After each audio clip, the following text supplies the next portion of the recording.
You ask Tiger to solve. This deals with linear equations with one unknown.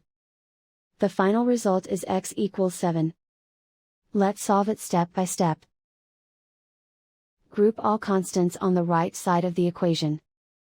Add 3 to both sides. Group like terms. Simplify the arithmetic.